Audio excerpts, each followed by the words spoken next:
Allahumma barik lana fi Ramadan wa ballighna lailatul qadar. Amin ya rabbal alamin. Tuan Imam, Tuan Pengerusi, pegawai-pegawai surau, ibu-ibu, ayah-ayah, hadirin dan juga hadirat yang dirahmati oleh Allah Subhanahu wa taala sekalian. Sehat semua? Alhamdulillah. Jadi apabila kita solat tarawih, satu-satunya solat sunat yang tiada dalam bulan lain melainkan dalam bulan Ramadan sahaja, di mana tarawih tersebut adalah kerehatan. Kita ambil manfaat, kita relax. Sembahyang tarawih ni kita kena relax, sebab makna tarawih itu sendiri adalah makna rehat. Jadi malam ni merupakan malam yang kedua. Interval lah kita panggil 4 rakaat, kemudian tazkirah pendek, kemudian kita akan sambung. Dapat menarik nafas lega sikit, kita dapat tarik nafas lega sikit, dan ibadah kita pun ibadah orang-orang yang kita bagi yang bersungguh-sungguh, insya-Allah, kerana kita tak rushing. Jadi apabila malam ni pun dimaklumkan tazkirah yang pertama, kita ulang balik kan, bagaimana kita masuk dalam bulan Ramadan. Salah seorang ulama, nama dia Dr. Majdi Al-Hilali, hafizahullah ta'ala, salah seorang ulama Mesir, dalam sebuah buku beliau yang kecil, dalam kitab kecil beliau, nama dia Maza Nuridu min Ramadan, apa yang kita nak daripada Ramadan. Dr. Majdi dalam pendahuluan kitab tersebut menyatakan bahawa sesungguhnya kelebihan dan juga rahmat Allah kepada manusia di muka dunia, kita hidup di dunia, antara rahmat yang Allah berikan ialah Allah menjadikan di dunia kita ni beberapa perhentian, beberapa kawasan rehat. Kita mudahnya kita ambil RNR lah.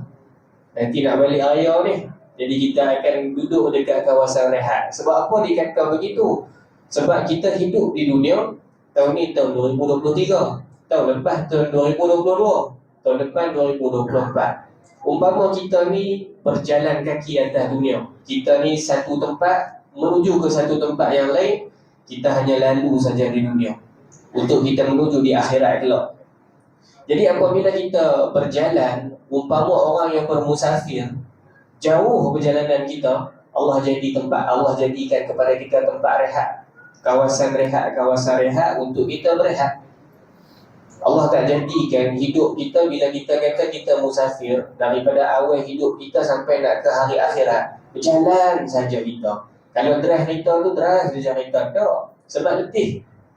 Kita daripada Penang kita nak pergi ke Johor, paling-paling tidak berhenti sekali. Paling tidak sekali kita berhenti, bagi lama sikit, setengah jam sekali berhenti, sejam sekali berhenti. Kalau zaman-zaman muda tak apa lah. Zaman-zaman muda berhenti isi minyak, berdarah pula. Lepas tu pergi ke Johor terus. Bila umur lah, zaman-zaman lah ni kerah pinggang, kalau kata contoh tak berhenti elok. Sebab apa? Sebab ada RNR. Jadi kita berhenti, kita kena hobi dulu. Kita berhenti saat ini, kita berehat dulu, tambah dekat RNR lah ni ada banyak dah kerusi urut, bubuh RM1, 3 minit punya dia akan urut kita. Boleh lah kan, urut bagi tumbuk-tumbuk sikit belakang tu kan. Okey, kita ambil manfaat. Jadi RNR yang Allah jadikan atas dunia untuk kita ni berehat. Kita berehat untuk kita cas keimanan dan juga cas ketakwaan kita kepada Allah. Sebab tu bila kita sebut kawasan rehat, dalam sehari kita berjalan, kita akan berhenti 5 kali. Tempat rehat Allah bagi kepada kita sehari 5 kali, iaitu solat fardu. Dalam masa seminggu kita jalan, daripada hari Sabtu sampailah hari Khamis, kita berjalan, Allah jadikan hari Jumaat untuk tempat kita rehat. Sebab itulah dalam seminggu Allah muliakan hari Jumaat berbanding bulan-bulan yang lain. Sebab tu sepatutnya Jumaat kita cuti. Tapi tak apalah kalau kita tak cuti pun di Penang, jangan kita saja cuti. Kalau bos tak apa, tak ada masalah. Ni anak-anak buah yang pekerja-pekerja kan. Anak-anak kita sekolah tak bagi anak-anak kita pergi sekolah hari Jumaat. Sebab apa? Hari ni Islam cuti. Memang betul, tapi Penang tak cuti, tak payah cuti kan. Kalau boleh cuti, kita cuti kan. Siapa yang duduk di Kedah, Alhamdulillah, solat.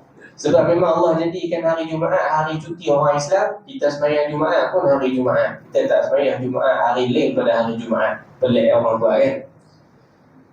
Dan dalam masa setahun kita berjalan, daripada bulan Muharram sampai bulan Zulhijjah, kita tak jalan dua yang macam tu. Allah jadikan bulan Ramadan tempat perhentian rehat yang paling mewah Allah jadikan kepada kita. Jadi bila masuk dalam bulan Ramadan, kita duduk dalam R&R sekarang ni. Sebab apa R&R Ramadan ni yang paling mewah berbanding bulan-bulan yang lain? An-nafilatu fihi kal-faridah, ulama kata. Amalan-amalan sunat kalau kita buat, umpama ganjaran dia macam amalan wajib. Wal faridatu kasab'ina darajah. Manakala kalau amalan wajib kalau kita buat, boleh jadi sampai 700 kali ganda pahala. Allahu Akbar. Semua tu hanya ada dalam bulan Ramadan. Jadi agak tak comel, agak tak cantik ibu-ibu dan juga ayah-ayah sekalian, termasuklah diri saya sendiri. Apabila kita kata Ramadan adalah R&R Allah jadikan yang paling mewah, kita masuk dalam bulan Ramadan, kita keluar macam tu sahaja. Umpama macam kita daripada Penang nak pergi ke Johor, dah berhenti dah dekat Sungai Buloh. Tapi berhenti, isi minyak, pergi tandas, jalan terus. Takkan kita nak jadikan bulan Ramadan seperti itu? Takkan kita nak jadikan bulan Ramadan seperti R&R yang kita berhenti untuk pergi tandas sahaja? Sedangkan dalam bulan Ramadan Allah jadikan bermacam-macam benda. Nak kata hebat tak hebat bulan Ramadan ni ibu-ibu dan juga ayah-ayah, sementara kita masih hangat-hangat lagi Ramadan, masih fresh lagi Ramadan kita. Kita tengok balik bagaimana Nabi SAW malam pertama Rajab, Nabi dah doa, Nabi dah ajak kepada para sahabat, Nabi dah anjurkan kepada umat, kepada kita semua, kepada tuan-tuan, puan-puan, termasuklah diri saya sendiri, untuk kita berdoa diberkati dalam bulan Rajab, diberkati dalam bulan Sya'ban, dan sempatkan kita masuk dalam bulan Ramadan. Sebab tu bila kita masuk bulan Ramadan, yang pertama sekali yang kita nak kena buat apa dia? Kena ada rasa nak sambut Ramadan, kena ada rasa seronok nak sambut Ramadan. Sebab tu kita biasa sebut, sebab itulah kalau kita tengok suasana di Malaysia, bukannya tak ada orang sambut Ramadan, ada, tapi tak semeriah macam mana kita nak sambut raya. Kalau kita tengok di negara-negara luar, kalau kita tengok contohnya di Mekah ke, di Madinah, di Mesir, di Jordan, masuk bulan Sya'ban tu, ataupun dah setengah bulan Sya'ban, masjid-masjid dah pasang lampu lilat, rumah-rumah pun dah meriah dah. Kita panggil kedai-kedai pun diperluaskan, stok-stok makanan pun diambil. Sebab apa? Nak sambut bulan Ramadan punya pasal. Tapi kalau kita, contohlah kan, ada orang pasang lampu lilat sebelum Ramadan? Tak ada. Kita bila nak pasang lampu lilat, kita selalu kita pasang lepas 15 Ramadan, kan? 10 malam terakhir. Sebab apa? Kita nak sambut raya. Boleh tak nak sambut raya, tak ada masalah nak sambut raya. Tapi apabila kita tengok Ramadan sebulan penuh Allah jadikan kepada kita, setahun hanya main sekali, takkan kita nak rugikan masa kita macam tu sahaja. Lepas tu Nabi dan juga Islam menganjurkan apabila masuknya, dekatnya nak masuk Ramadan, benda pertama sekali kena ada rasa nak sambut Ramadan. 2 bulan paling-paling cerai, paling-paling roman kita nak sambut, kita nak berdoa supaya kita sempat masuk Ramadan. Disebutkan oleh ulama, syahrul Rajabin syahrul az-zar'i. Bulan Rajab merupakan bulan kita bercucuk tanam. Kita nak semai benih bulan Rajab, ulama kata. Wa syahrul Sya'ban syahrul suqi az-zar'i. Bulan Sya'ban pula adalah bulan kita menyiram hasil tanaman kita. Manakala bulan Ramadan, wa syahrul Ramadan syahrul hasad az-zar'i. Bulan Ramadan bulan kita nak cucuk, bukan cucuk, kita nak tuai hasil tanaman kita. Nabi dah pun ajak kepada kita, preparation Ramadan adalah preparation paling hormat 2 bulan sebelum. Jadi yang pertama, ibu-ibu dan juga ayah-ayah sekalian, masuk bulan Ramadan kena ada rasa nak sambut dan juga ada rasa seronok. Yang kedua, perkara yang kedua yang kita nak kena buat apabila kita masuk dalam bulan Ramadan, tidak lain tidak bukan kita banyakkan berdoa. Nabi SAW dalam salah satu doa yang masyhur, Allahumma sallimni li Ramadan wa sallim Ramadan li wa tasallamhu minna mutaqabbala wa tasallamhu minni mutaqabbala. Ya Allah, sejahterakanlah aku untuk aku masuk dalam bulan Ramadan. Maksudnya, jadikanlah aku orang yang selamat, elok masuk dalam bulan Ramadan. Wasallim Ramadhan li, dan jadikanlah Ramadan pun aku boleh ambil peluang dalam bulan tersebut.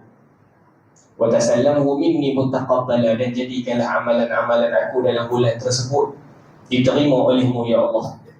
Sebab tu kalau kita recap, kalau kita ikut balik, kalau kita ingat balik pengajaran daripada pemuda-pemuda Al-Kahfi, yang di kuliah kita biasa, dalam kuliah bulanan kita biasa sebut tafsir surah Kahfi, antara ibrah yang kita boleh ambil dalam perjalanan ataupun bagaimana ibrah pengajaran pemuda-pemuda yang umur 16 sampai 19 tahun, lingkungan umur, apabila mereka lari daripada raja yang zalim, apa yang mereka doa kepada Allah?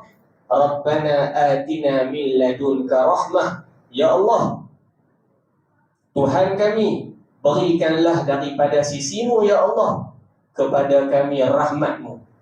Yang pertama, kita kena minta rahmat daripada Allah. Masuk Ramadan, sebelum masuk Ramadan, dah masuk dah pun Ramadan, ya Allah, jadikanlah aku orang yang berpeluang untuk masuk dalam bulan Ramadan. Wahayyi lana min amrina rasyada. Bukan takat kita minta rahmat saja berhenti takat tu, tapi kita minta diberikan dengan rahmat daripada Allah tadi ni petunjuk untuk kita manfaatkan rahmat tersebut. Sebab apa? Berapa ramai orang yang sempat masuk dalam bulan Ramadan, apabila keluar dalam bulan Ramadan tak ada apa-apa. Sebab apa? Rahmat Allah dia dapat. Berapa ramai dalam kalangan orang Islam orang-orang yang kaya, tetapi Allah tak bagi petunjuk untuk dia manfaatkan harta dia kepada orang ramai. Berapa ramai orang-orang yang sihat, yang rumah dia boleh dengar kita panggil speaker masjid, speaker surau, tapi jarang nak main ke surau, jarang nak main ke masjid. Sebab apa? Rahmat Allah datang, tapi Allah tak, kita panggil apa? Allah tak guide dia daripada rahmat yang Allah bagi tadi ni, petunjuk untuk dia buat. Jadi bila kita masuk dalam bulan Ramadan, bukan semata-mata kita masuk dalam bulan Ramadan sebagai orang yang sihat, sebagai orang yang dapat harungi 30 hari bulan Ramadan, tapi kita masuk dalam bulan Ramadan, ibu-ibu dan juga ayah-ayah sekalian, keluar dalam bulan Ramadan, paling-paling tidak diampunkan dosa. Raghima anfu rajulin, Nabi kata, rugilah seseorang manusia ni.